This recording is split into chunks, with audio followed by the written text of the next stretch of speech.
नमस्कार, कल्याणी स्पाइस च्या नवीन YouTube व्हिडिओमध्ये तुम्हा सगळ्यांचं स्वागत आहे। आज आपण गरम मसाला करतोय, तर चला बघूया आपण कसा करायचा ते। मसाला करताना आपण कुठले कुठले घटक पदार्थ घेतोय ते तुम्हाला दाखवते, किती उच्च दर्जाची आपली क्वालिटी आहे ते दाखवते तुम्हाला। चला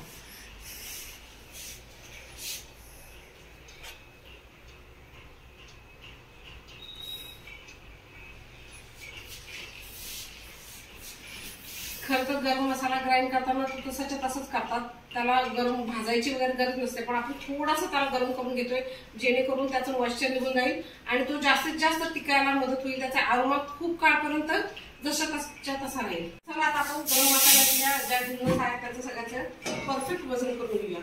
वजन व्यवस्थित घेणं फार महत्वाचं आहे, कारण समजा लवंग समजा जास्त झाली तर त्याचा तिखटपणा वाढू शकतो। एक असा थरथरी तिखटपणा असा विचित्र काहीतरी त्याला पदार्थ येतो। जर समजा मसाला मिरची जास्त झाली तर उग्रपणा वाढलेला असतो।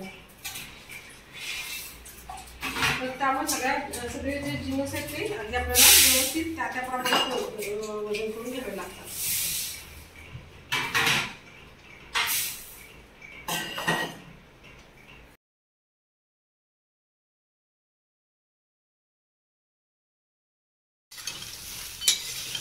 गरम मसाला आता आपण हलकासा भाजून घेतो, फक्त तो पूर्ण गार झाला की आपण ग्राइंड करणार, जेणेकरून त्याच्यामध्ये नंतर परत मॉइश्चर घालणार नाही, तो लगेच खराब होणार नाही।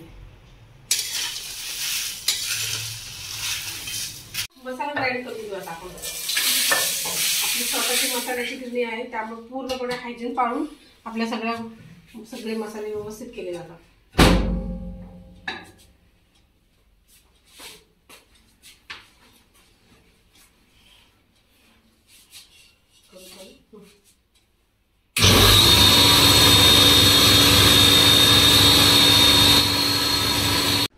आपला गरम मसाला तयार।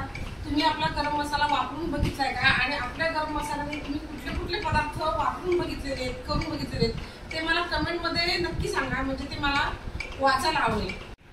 तर या व्हिडिओला तुम्ही लाईक करा, शेअर करा, सबस्क्राईब करा आणि बेल आयकॉनची घंटी वाजवायला विसरू नका, जेणेकरून प्रत्येक व्हिडिओ टाकला की त्याचं नोटिफिकेशन तुम्हाला येत राहील। आणि ऑर्डर करण्यासाठी आपण डिस्क्रिप्शन मध्ये आम्ही जे नंबर दिलेले आहेत त्याच्यावर आम्हाला नक्की संपर्क करा। धन्यवाद।